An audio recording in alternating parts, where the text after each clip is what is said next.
You're listening to The Jacob Valk Show. He's breaking down the latest and greatest in sports as only he can. Follow him on Twitter at RealJacobValk. Here he is, Jacob Valk. Hello,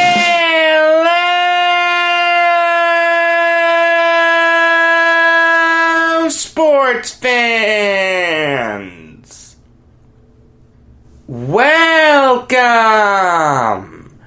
to another edition of the Jacob Valk Show.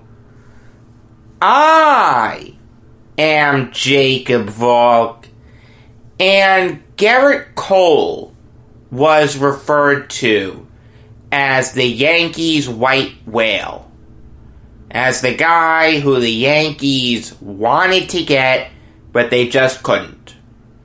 Finally, they signed him. There was another white whale out there, but not for the Yankees. For my second favorite team, the Islanders. They finally brought in Ilya Sorokin. It is done. He will be an Islander next year. He will not be able to play in Toronto or Edmonton for the restart. He will be in camp, but he won't be able to play in games. But next year, the Islanders will finally see what Ilya Sorokin can do as an NHL goalie. There's a lot to unpack here. Namely, who is Sorokin? How does he fit on the Islanders? And Islanders fans' reactions. Sorokin was drafted by the Islanders in 2014. He was taken from the KHL, and the Islanders let him stay in the KHL for a really long time. And he kept getting better and better and better. Sorokin has been a dominant KHL goalie. But there was a sense among the Islanders that they wouldn't be able to bring him over. That he'd be too happy in Russia, he'd want to stay, and they would never see him play in the orange and blue. But give Lamoriello credit. No one has been harder on Lamoriello than me. But he was able to bring this guy over. The Islanders signed him to a 1-year entry-level deal just to account for this training camp. The reason they did that was so they can keep him under team control longer. They're going to look to sign him to a big boy contract sooner rather than later. In fact, for the 2020-2021 season, Sorokin has agreed to a 1-year deal worth $2 million. So assuming he plays great, he's in line for a big boy contract in 2 years. If he lays an egg, then the Islanders really don't lose a lot. Again, you have to commend Lamoriello for this. This is a guy who has been viewed for a while as the Islanders' goalie of the future. And now he's opened up an avenue where this guy, if he pans out next year, can sign a huge contract and stay with the Islanders long term. But that's a big if. While the list of players to make the jump from the KHL to the NHL includes guys like Artemi Panarin and Sergei Bobrovsky and Nikita Gusev and Mikko Koskinen. It also includes some guys like Vadim Shepachyov. Guys who just couldn't cut it in the NHL. To the Islander fans out there that are immediately saying that this guy is going to be the savior, that this guy is going to be the Islanders' netminder for the next 15 years, pump the brakes, okay? Please. You can't say that yet. Did Sorokin look fantastic in the KHL? Yes. Alright, I was watching his highlights. The kid looked great. Made some incredible saves. His statistics are otherworldly. Since the 15-16 season, he's never had a GAA worse than 1.61. That is superhuman. He's never had a save percentage below 93. I think he's going to be a really good goalie for a long time, but it's not a guarantee. Guys, pump the brakes. We've been burned before as Islander fans. I remember when Kevin Poulin was hyped up to be the best goalie in juniors. Patrick Waugh raved about him. Needless to say, he couldn't cut it in the NHL.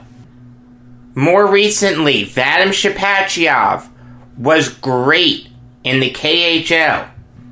The year before he made the jump to the NHL, he scored 76 points in just 50 games. The reason you don't know that name is because he only played 3 games for the Golden Knights in their inaugural season. And then he went back to the KHL. He couldn't cut it here. Shepachyov was a lot more experienced. The idea that it's a guarantee that Sorokin is going to work out, it's just not true. Again, I don't want to be a killjoy or anything. I'm happy that the Islanders brought him over. Great. I've heard about this kid for years. Now we can finally see him play. I mean, I want him to play a lot next year.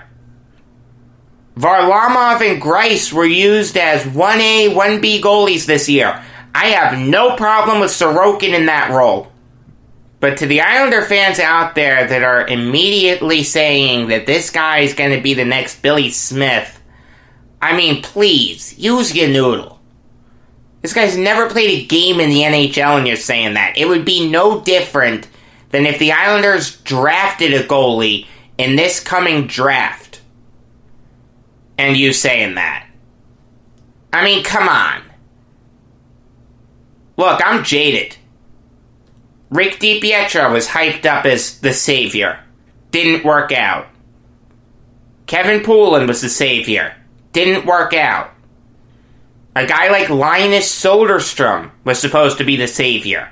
That didn't work out. Eamon McAdam was another guy. That didn't work out.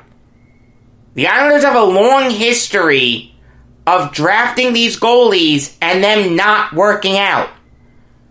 Are any of them at the caliber of a Sorokin? DiPietro was. I mean, DiPietro would have been a really good goalie if he'd have stayed healthy. I understand that. But the point is, the Islanders have a lengthy history of drafting these supposed saviors, and they just don't pan out for an extended period of time. It's okay if you think he's going to pan out. It's okay if you think he's going to be different. I think he's going to be different. I do think Sorokin's going to be here for a long time. And I do think he's going to play really well. But it's not a guarantee. I have not seen Islander fans excited about a new player like this since Tavares. I got news for you. This guy isn't Tavares. Also, the transition for him as a goalie is going to be so tough. Just as it would be for any goalie. The talent in the KHL is not as good as the talent in the NHL. There's a reason that you see players like Bo Bennett and Dmitry Yaskin and Nail Yakupov go to the KHL. It's because they can't cut it in the NHL. They go to the KHL because the talent's worse. Sorokin's going up against inferior talent here. I've seen so many people hype up this kid by looking at the stats. That's not the right way to do it.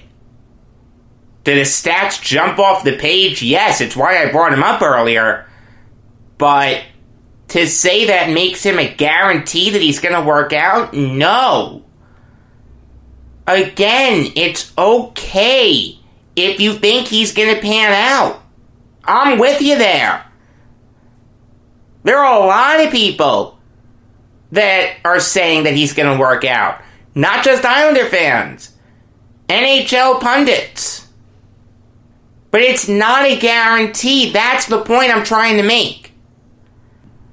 One other point that I've seen raised. Since the Islanders have Mitch Korn, that's going to really help Sorokin. And, this is the same guy who developed Hasek and Rinne and Holtby. Those guys were incredible talents. I'm not saying that Mitch Korn didn't help them. Mitch Korn is widely regarded as one of, if not the best mind in all of hockey when it comes to developing goalies. Will having Korn help Sorokin? Absolutely. But it's not a guarantee. You need talent to succeed in this league. Dominik Hasek is one of the most dominant goalies in NHL history. Pekka Rinne has over 300 wins. Braden Holtby is a premier goalie in this league. Granted, he didn't play like it this year, but look at what he's done in the past. There's no question that Sorokin having Korn to learn from will help. But it's not a guarantee. It still takes talent to succeed in this league. It's the same argument that NFL fans make. Oh, look at the coach. The coach is great, so that's why the player's good. The coach is bad, so that's why the player's bad. It still takes talent to be successful. Coaches are not out there on the ice. Players are. There's no question that good coaching can help a team, and there is no question that bad coaching can hinder a team. But at the end of the day, it's up to the players to execute. You need to have the talent to execute. If you put Scotty Bowman with the 20 worst players in the NHL right now, that team isn't making the playoffs. Maybe they'd make it with 24 teams in the playoffs, but in a normal NHL season, they're not making the playoffs. Look, it's okay to be optimistic about Sorokin. I get it. I'm excited to see what he can do. I want him to succeed. I want him to be a stalwart in net for the Islanders for the next 15 years. All I'm saying is pump the brakes. It's not a guarantee. There are a lot of people acting like it is. To me, that's ridiculous. As for how he's going to fit in on the Islanders, I alluded to it earlier. He's going to slide into that 1A/1B role with Varlamov. Thomas Greiss is a free agent. He will walk. I like Greiss a lot, but he's 34 years old. He's not getting any younger. I really don't mind the Islanders letting Greiss walk to bring in Sorokin. That is a very small price to pay. I'd rather see Sorokin in net than Greiss. I can promise you that. Kind of brings up an interesting point. Since it's not going to be Sorokin, who's going to be the goalie in the series against the Panthers? Is it going to be Varlamov or is it going to be Greiss? It's probably Varlamov now. That's a bad look. If the Islanders start Greiss and then let him walk. Back-to-back years they did that. They ride a goalie in the playoffs and then they let him walk. That's not professional. Varlamov also has a bigger contract. I don't think Greiss is a money goalie. I remember what he did against the Lightning. He didn't look good. He looked good against the Panthers that year, but against the Lightning, he laid an egg. Varlamov doesn't have a lot of playoff experience, but I feel like I'm just a little more confident with him in net. I think Varlamov should get the first start, but if he lays an egg, I have no problem with the Islanders going to Greiss. I have no problem with Varlamov being on a short leash, but he should be the starting goalie in the playoffs. Moving on now to Jason Peters coming back to the Eagles. And this is a great move. Peters has been an Eagle since 2009. And he's always been great.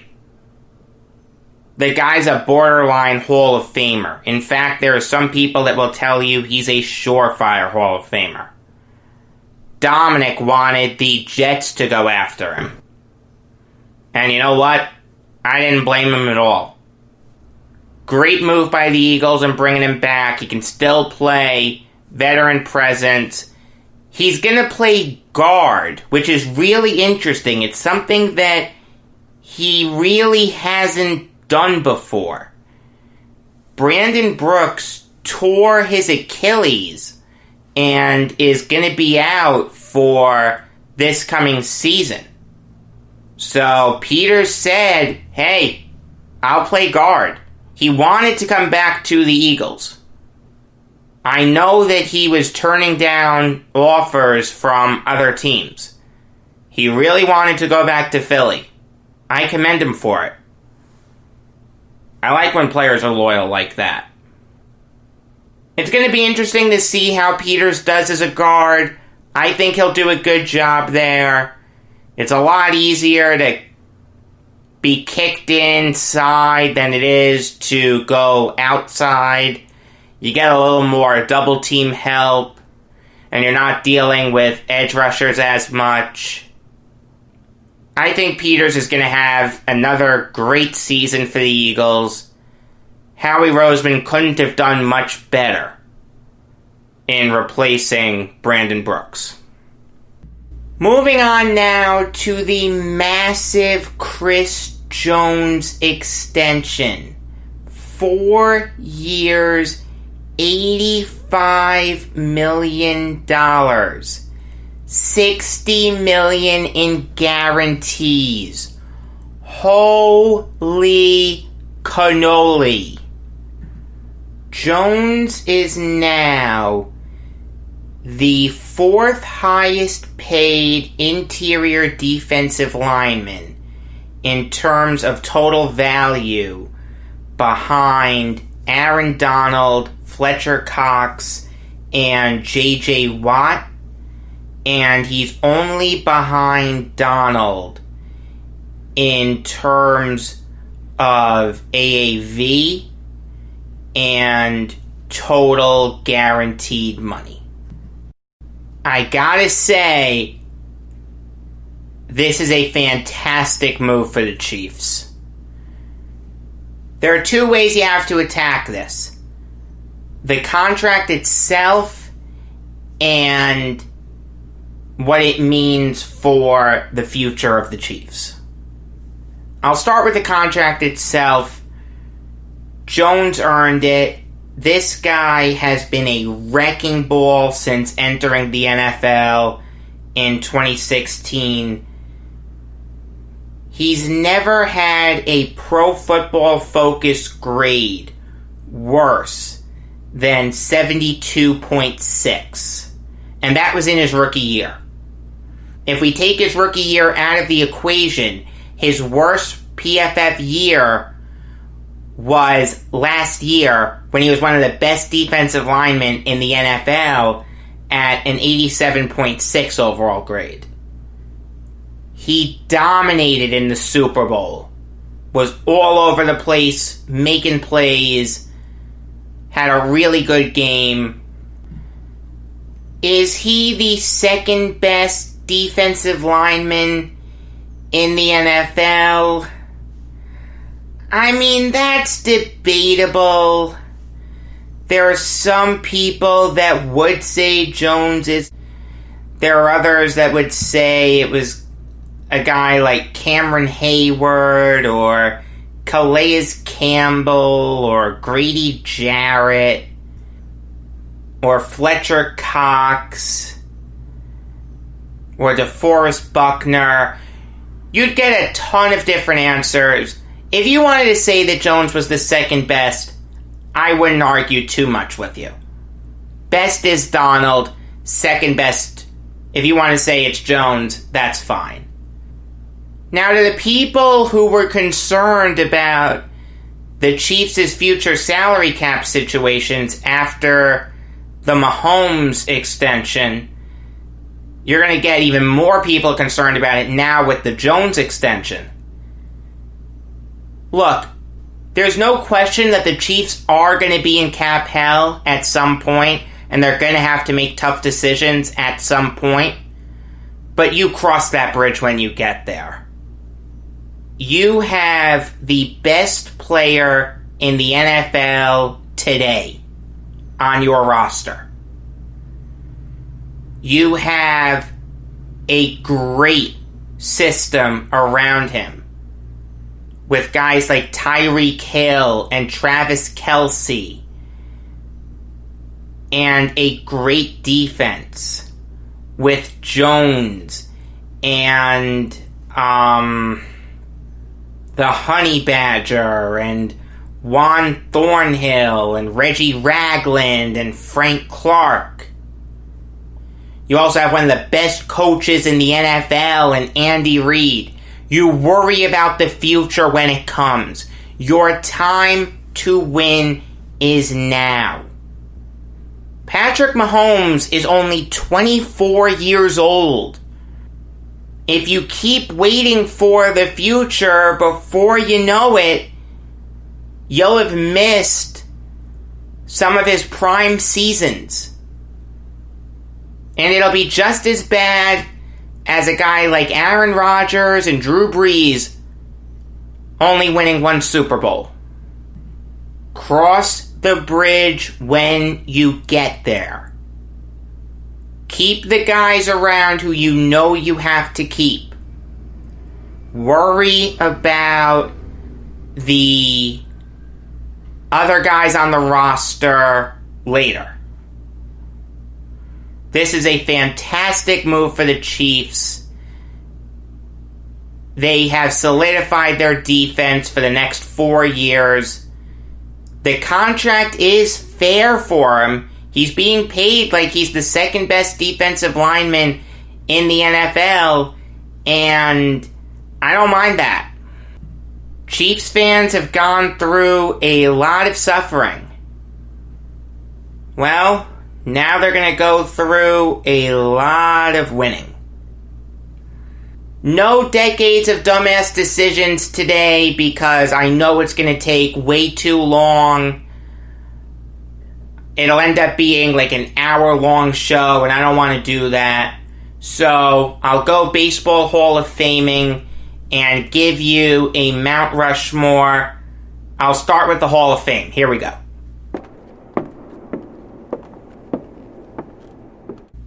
The guy who I want to talk about is Huey Jennings. It's okay if you've never heard of him. He played from 1891 to really 1902. He played in some games after that, but after the 1902 season, he only played in 12 games. So, for all intents and purposes, his career lasted from 1891 to 1902. That puts his career at 12 seasons. You've got to be incredibly dominant if you're going to be a Hall of Famer after 12 seasons. And Jennings wasn't. This guy has no bold type, except when you look at the number of times he was hit by a pitch. He's actually the all-time leader in being hit by a pitch with 287. That shouldn't get you in the Hall of Fame. He was a good manager. If you wanted to put him into the Hall of Fame as a manager, I'd listen to you. But he's not in as a manager. He's in as a player. I have to evaluate him as a player. And this guy should not be in the Hall of Fame. Yes, he hit 400 one year. I understand that. One fantastic year shouldn't get you into the Hall of Fame. How many Hall of Fame years does this guy have? 3? Maybe 4? Possibly 5 if you look at his stats? Not a Hall of Famer. He was a great fielder. I understand that. You know how I feel about defense and the Hall of Fame. It should help your candidacy. It shouldn't make your candidacy. I mean, I'm just struggling to figure out how this guy came up in the conversation in 1945. The guy liked to have fun. He was a wackadoodle. He was an eccentric. None of that gets you into the Hall of Fame. I just don't get it. I don't understand why this guy is in the Hall of Fame. Alright, it's time for another Mount Rushmore. The reason why I'm doing a Mount Rushmore and not this day in sports history is because I really wasn't prepared to do this day in sports history. It takes time to do that. I have to research it and flesh out the edges on the event. So I have the Mount Rushmore ready to go. We're on the Nashville Predators. A team that's been really good throughout its existence. Has never been great. It's only made one Stanley Cup, and that was in 2017 when they lost to the Predators. It took them a while to really get going, but the Predators stayed true to their guns. They trusted David Poile. Poile trusted Barry Trotz. They went through some lean years at the beginning, 5 to be specific. But after that, they made the playoffs 7 out of the next 8 years. Then Trotz's last 2 years, he missed the playoffs. They went with Laviolette. Laviolette made the playoffs in every single one of his full years there. And then he got fired and replaced by John Hines. I just don't get it. The correct Mount Rushmore is Pekka Rinne, David Legwand, Shea Weber, and Roman Josi. Pekka Rinne has been one of the best goalies in the NHL since the 08-09 season. Yes, he fell off this year, and it seems like he's nearing the end of the road, but he's 37 years old. That shouldn't take away from his incredible dominance. This guy has been a 3-time All-Star, won a Vezina Trophy, led the NHL in wins one year. For 10 years, he was one of the best goalies in the NHL. Definitely in the top 10 range, maybe top 5 some years. He has over 300 wins, like I said earlier. He's the easy choice for number 1. David Legwand, I really liked watching him play when I got to see him. Was never a great player, but played the game the right way. Really good two-way forward. Gentlemanly player. Really good second liner. He leads the Predators in points in a career. It's a shame that he didn't finish his career as a Predator. He finished his career with the Red Wings, Senators, and Sabres. Shea Weber, when he was with the Predators, was arguably the best defenseman in the NHL. This guy was a fantastic point getter as a defenseman. I don't know how he never won a Norris Trophy. He finished as the runner-up in 10-11 and 11-12. Really good two-way player. Most offensive defensemen nowadays are terrible defensively, like Travis Hamonic. Weber played the game fantastically on the offensive end and on the defensive end. He was a 5-time All-Star for the Predators. He was an easy choice to be number 3. And Roman Josi has been the defensive anchor of the recent Predators teams to make the playoffs. He's probably gonna overtake Weber for points in a career by a Predator next year. He's 30 points behind Weber now. If he stays with the Predators his whole career, he could end up as their all-time leader in points. The reason why I'm putting Weber ahead of Josi is because Weber, when he was with the Predators, had a legitimate argument to being the best defenseman in the NHL. Josi is in that top 5, top 10 discussion, but I wouldn't say he's the best defenseman in the NHL. But like I said, the defensive anchor of the recent Predators playoff teams. He's similar to Weber in the sense that they're both two-way defensemen, really good offensively and really good defensively. It was tough to put him ahead of Philip Forsberg, but I think Josi is more responsible for the Predators' recent success than Forsberg.